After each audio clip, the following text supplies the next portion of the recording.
here are my disclosures. So let me start with first trimester screening for preeclampsia. Here are two professional recommendations that utilize a risk scoring approach. The first is the NICE guidelines from the United Kingdom, and the second is the ACOG guidelines from the United States.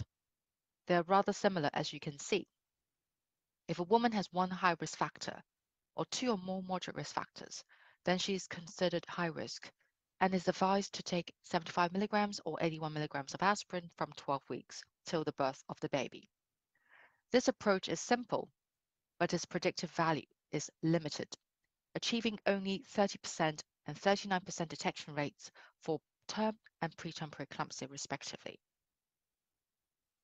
Another issue is that such an approach to screening has led to a rather poor uptake for aspirin prophylaxis, as shown in one of our studies that only 23% of high-risk women determined by the NICE approach had aspirin prophylaxis. It is clear that we need to improve the method of screening for preeclampsia. After years of research, we now advocate for the use of the competing risk approach, which has the advantage of allowing assessment of individual patient-specific risks of preeclampsia that requires delivery before a specified gestation. In addition, the use of Bayes' theorem to combine maternal factors and a series of biomarkers provides a natural framework for dynamic prediction in which risk assessment is updated as new information becomes available during pregnancy. Incorporation of biomarker information using likelihoods means that new markers can be added by extending an existing model rather than developing a completely new model. This approach also takes into account the increasing effect of biomarkers with the severity of preeclampsia. The first trimester combined test of maternal factors, mean arterial pressure, uterine artery Doppler, and serum placental growth factor achieves excellent prediction for early onset preeclampsia with a detection rate of 90% at a false positive rate of 10%. The detection rates for preterm and term preeclampsia are 80% and 45% respectively. Although the model achieves a lower detection rate for preterm preeclampsia as compared to early onset preeclampsia, it already provides sufficient prediction for us to prevent the disorder effectively with the use of aspirin prophylaxis. As shown in this UK NIHR-funded SPREE study, the first trimester combined test doubles the performance of screening for early and preterm preeclampsia and even term preeclampsia, as shown by the blue bars, in comparison to the pink bars of the traditional method endorsed by NICE. As part of this combined test, it is important to ensure that these biomarkers are measured according to standardized protocol. And here, I share with you the protocol for the measurement of mean arterial pressure. Our tip is that for the measurement of blood pressure, it is best to measure in both arms simultaneously so it is not time consuming, but you must ensure correct posture of the woman. We also recommend that you use validated automated and semi-automated devices, and the women must be well rested before the blood pressure measurement. Then arms should be supported at the level of the heart. With the use of correct size cuffs, then you should take 2 measurements in each arm simultaneously. And altogether, you take an average of all 4 measurements for risk calculation. You can scan the QR code here for a more detailed description. And here is the protocol for the measurement of uterine artery pulsatility index. In the first trimester, we recommend that we measure the uterine artery PI via transabdominal ultrasound. The way to identify the uterine arteries is to firstly apply the transducer longitudinally over the suprapubic area to obtain a sagittal section of the cervix, and then use color Doppler. Gently tilt the transducer to the side of the uterus to identify the uterine arteries at the level of the internal os, as you can see in the top picture on the right. Using a sampling gate of 2 millimeters to cover the whole vessel and ensuring the angle of inclination of less than 30 degrees, you obtain the waveforms as seen in the bottom picture. It is important to check that you have indeed sampled the uterine arteries. So to check, you need to make sure the peak systolic velocity is more than 60 centimeters per second. And then you measure both left and right uterine arteries and take an average of the two for the risk calculation. The key to easy measurement is to know the anatomy. and fixing the transducer in the midline, and then tilting the transducer to the side of the uterus slowly would allow you to see the uterine artery at the level of the internal os easily. The Doppler settings are as follows. The pulse repetition frequency, PRF, of color Doppler is maintained between 3 to 4 kHz. The scanning speed should be adjusted so that there are 4 to 10 waveforms on the screen. The PRF is adjusted so that the size of the waveform occupies 50 to 75% of the scale and a low pass filter is used. You can scan the QR code here for more detailed description. The third biomarker is placental growth factor, and here I want to share with you some technical considerations. When you take blood, make sure that the bevel of the needle faces up when you insert the needle. And after collecting enough blood into the blood tube, then you need to invert the blood tube 5 times gently in order to allow thorough mixing of the blood with the medium. Afterwards, the blood tube needs to rest for 30 minutes to allow the blood to clot, and then you insert the blood tube into the centrifuge for spinning. Following this process, you need to check the quality of the serum against a standardized chart as shown in this picture. And here I want to share with you our experience in a clinical setting, and this report belongs to a test case. We adjust the placental growth factor according to certain maternal characteristics and gestational age in order to generate the MUM value, the multiple of median value. And then this is the part in relation to the reporting of placental growth factor. This value is the raw value, and the value in the parenthesis is the MUM value. And so this value is close to 1, suggesting that the MUM value of placental growth factor in this case is relatively normal. So moving on, a gentle reminder that in 2019, we collaborated with FIGO to issue these best practice recommendations. Here we recommend that published algorithms should be used for converting the measured values of mean arterial pressure, placental growth factor, uterine artery pulsatility index, plus or minus PAPA into MUMS. Patient-specific risk for preterm preeclampsia is calculated using the Bayes-based method, as I was explaining to you about the approach that the competing risk approach, using the Bayes-based method as presented earlier. A woman is considered high risk when the risk is at or above 1 in 100 based on the first trimester combined test. We recognize that the combined test is most predictive of preterm preeclampsia, but not term preeclampsia, and that the best model is the one that combines maternal factors with mean arterial pressure, placental growth factor, and uterine artery pulsatility index. And this QR code will take you directly to our risk calculator online, which is free of charge. In clinical medicine, number needed to treat is a tool for measuring screening benefit. According to the ASPRE data, the number needed to screen to prevent one case of all, preterm and early preeclampsia, 143, 250, and 400 respectively. The number needed to screen for preventing one case of preterm preeclampsia is equivalent to the number needed to screen for the prevention of one case of early infection due to GBS through universal screening at 35 to 37 weeks of gestation. Compared to screening tools in clinical oncology, this number is lower than the number needed to screen for the prevention of any cancer listed on the left. So now let's move on to first trimester prevention of preeclampsia and gestational age in order to generate the MUM value, the multiple of median value. And then this is the part in relation to the reporting of placental growth factor.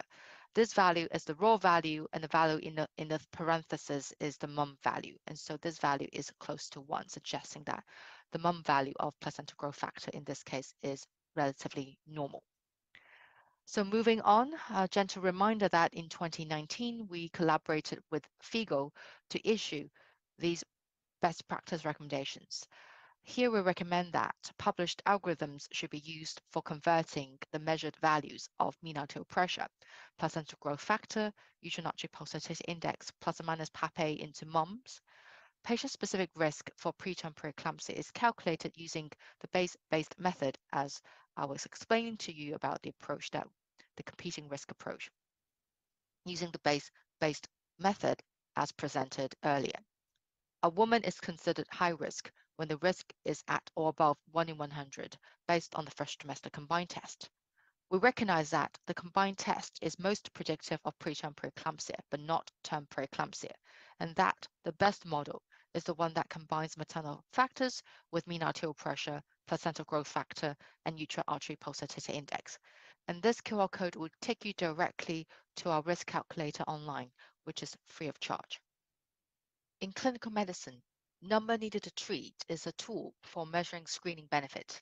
According to the ASPRE data, the number needed to screen to prevent one case of all, preterm, and early preeclampsia, 143, 250, and 400 respectively. The number needed to screen for preventing one case of preterm preeclampsia is equivalent to the number needed to screen for the prevention of one case of early infection due to GBS through universal screening at 35 to 37 weeks of gestation. Compared to screening tools in clinical oncology, this number is lower than the number needed to screen for the prevention of any cancer listed on the left. So now let's move on to first trimester prevention of preeclampsia. I'm sure most of you are familiar with the ASPRE trial, which has demonstrated that by giving aspirin at 150 milligrams nightly from 11 to 14 weeks till 36 weeks of gestation to high-risk women identified by the Fetal Medicine Foundation combined screening, the rate of early and preterm preeclampsia can be substantially reduced by 80% and 60% respectively. With regard to number needed to treat, to prevent one case of preterm preeclampsia, we have to treat 38 high-risk cases. This number increases to 69 when our focus is on early preeclampsia with delivery before 34 weeks of gestation.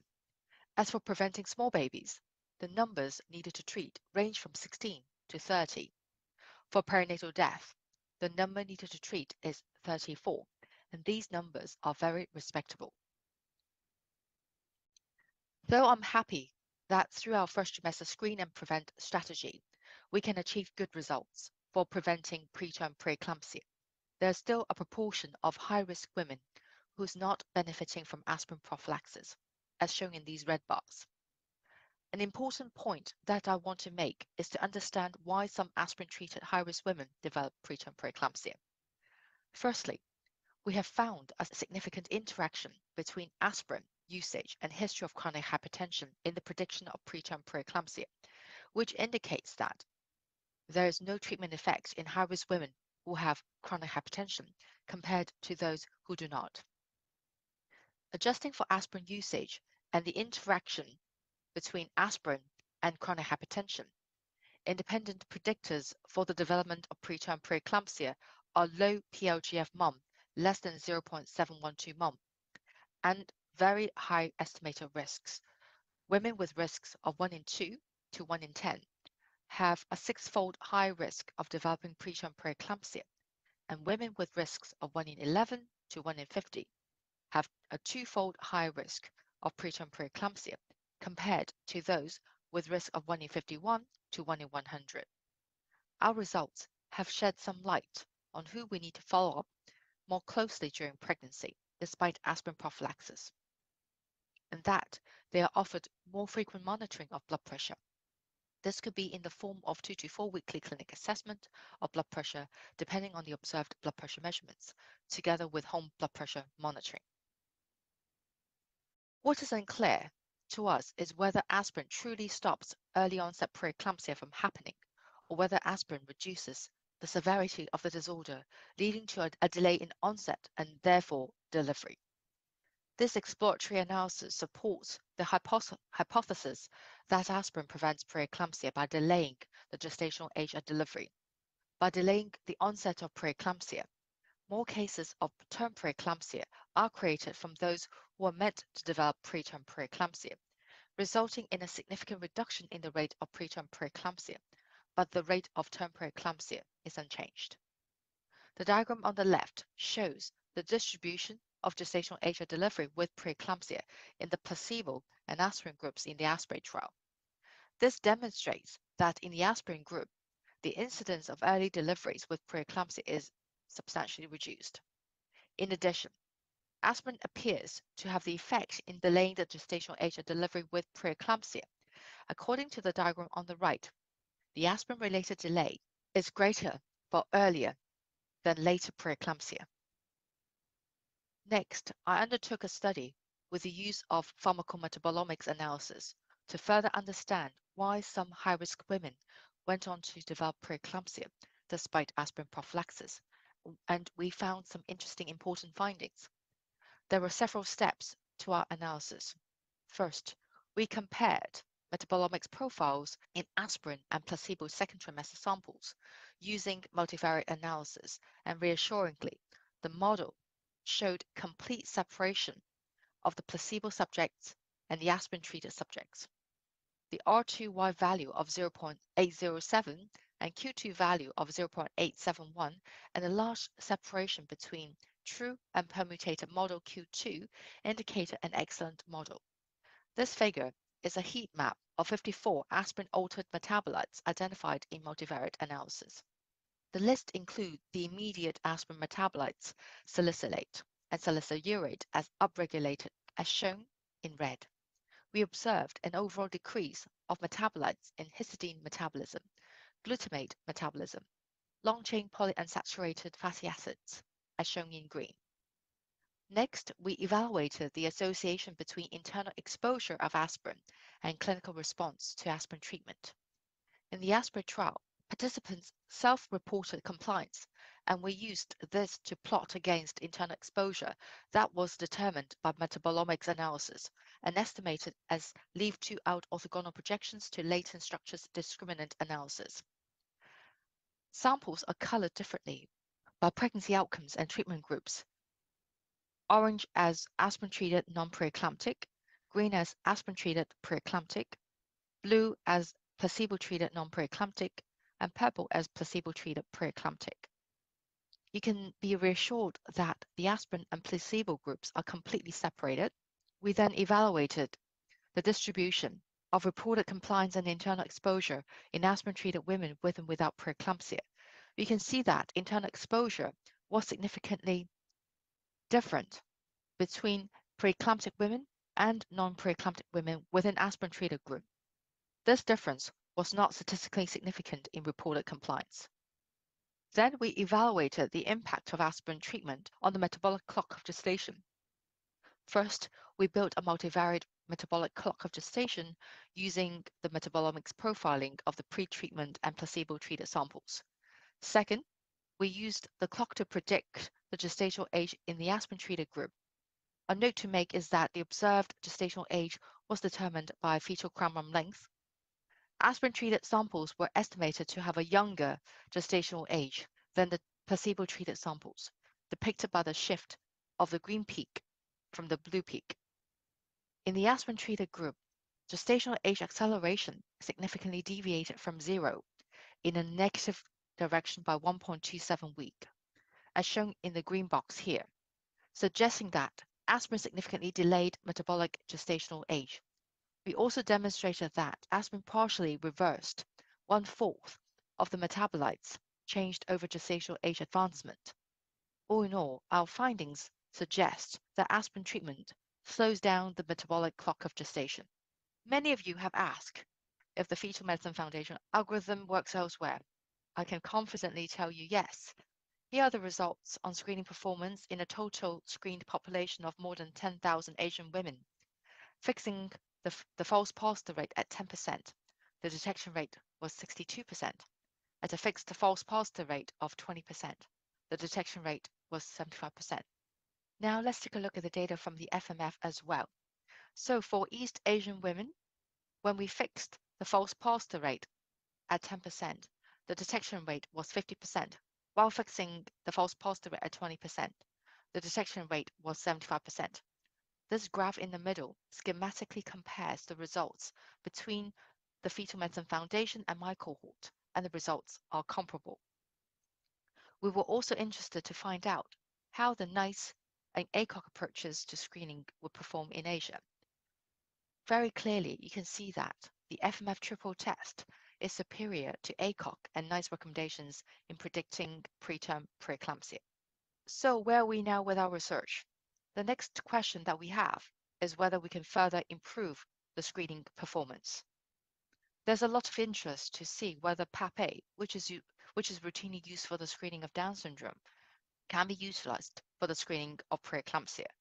So this is a very simple study that we have done to see whether we can actually, first of all, gain more detection rate with the addition of PAP-A to the current triple test, or whether we can actually replace POGF with PAP-A.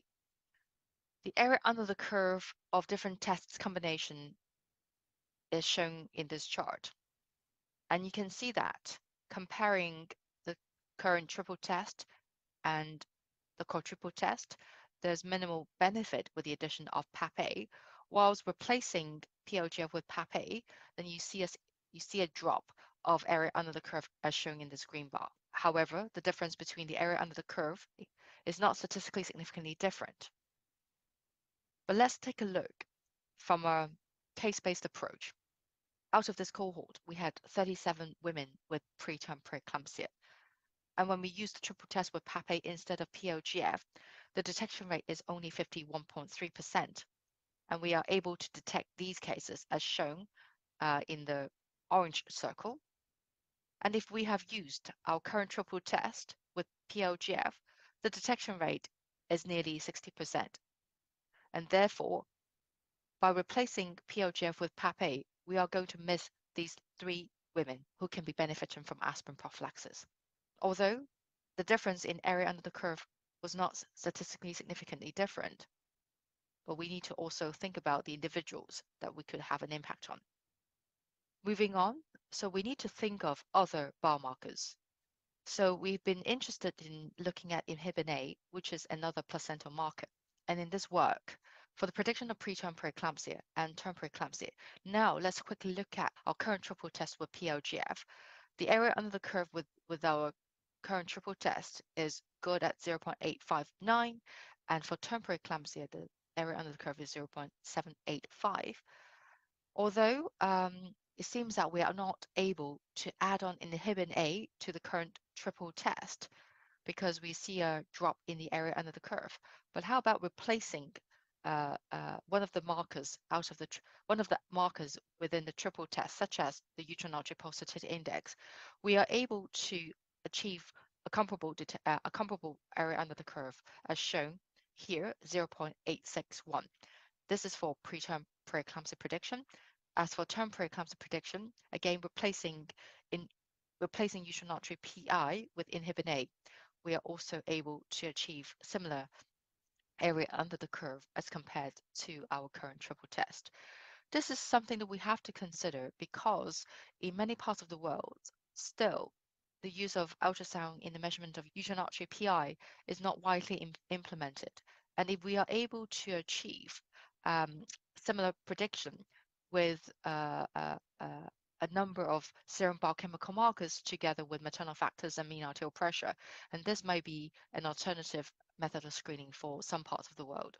Another project that we are embarking on is the use of cell-free RNA.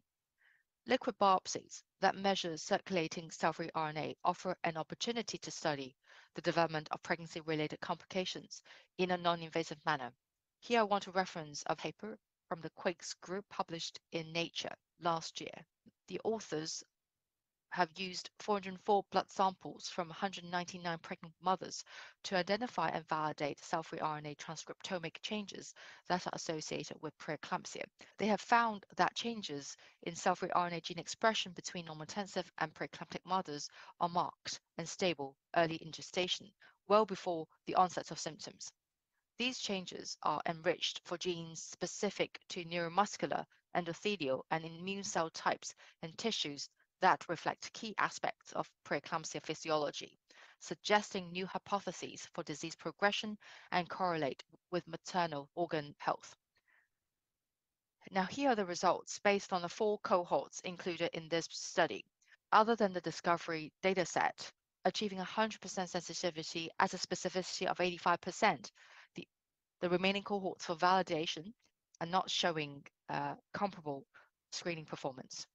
The question that I have is that whether cell-free RNA truly can provide reproducible, effective screening for preeclampsia in early pregnancy. So here is some work that we have embarked on. We recognize that based on the Quakes study, the use of cell-free RNA-based method undertaken at 5 to 16 weeks of gestation with the use of 18 target genes and 66 reference genes. Ultimately, the detection rate is about 50% at a 10% false positive rate. But our concern with this approach is that RNA sequencing is required and that the process is time consuming, leading to a long turnaround time, not allowing timely prediction and thus timely intervention before 16 weeks of gestation. And right now, certainly with the use of more than 80 genes, then this is not a test that is readily scalable to universal screening. And we would like to convert into an RT-qPCR format. So out of the 18 target genes from the Quakes group, we have identified 2 that are related to the placenta. Here you can see our preliminary data demonstrating that these cell-free RNA transcripts are upregulated at 11 to 13 weeks in women who would subsequently develop preeclampsia. These results seem very promising. Both of these transcripts are achieving very high area under the curve as shown in these ROCs. So hopefully we'll be able to validate our results in larger cohorts prospectively. So before I finish, I think I would like to touch on some recent development with the use of maternal ophthalmic artery Doppler in the prediction of preeclampsia. This is the work of Fetal Medicine Foundation evaluating the potential value of maternal ophthalmic artery Doppler at 11 to 13 weeks of gestation, alone and in combination with the established first trimester biomarkers of preeclampsia, including uterine artery PI, mean arterial pressure, and serum placental growth factor and PAPA, in the prediction of subsequent development of preeclampsia. And this was a prospective observational study in women attending for routine hospital visit. This visit included recording of maternal demographic characteristics and medical history, ultrasound examination of fetal anatomy and growth, assessment of flow velocity waveforms from the maternal ophthalmic arteries, and calculation of the second to first peak systolic velocity ratio, and measurement of mean arterial pressure and serum biomarkers. Modeling demonstrated that the addition of peak systolic velocity ratio improved the detection rate at 10% false positive rate of preterm preeclampsia provided by maternal risk factors alone from 46.3% to 58.4%. Maternal factors, mean arterial pressure, and uterine artery PI from 65.9% to 70.6%, and maternal factors, mean arterial pressure, uterine artery PI, and placental growth factor from 74.6% to 76.7%. The PSV ratio did not improve the prediction of term preeclampsia provided by any combination of biomarkers. So I think we need to watch the space in relation to seeing whether this ultrasound marker would take off in terms of being included in the combined testing for preeclampsia screening. To conclude, in relation to future direction, although we have a very good combined test for the prediction of preterm preeclampsia, but there's still a lot of room for improvement. I think there are 5 areas that we need to focus on. First is multi-omics systems biology studies. Placental senescence, I've touched on placental aging in our work, mitochondrial dysfunction.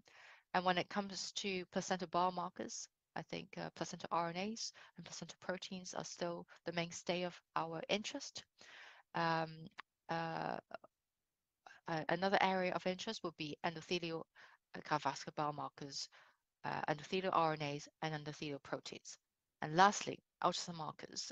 Certainly, we'll be very interested to see more research groups in evaluating the use of ophthalmic artery Dopplers. And I know that there is also ongoing work with the use of placental 3D imaging as well as elastography. Thank you very much for your attention. And here comes the end of my talk. I hope you have enjoyed it.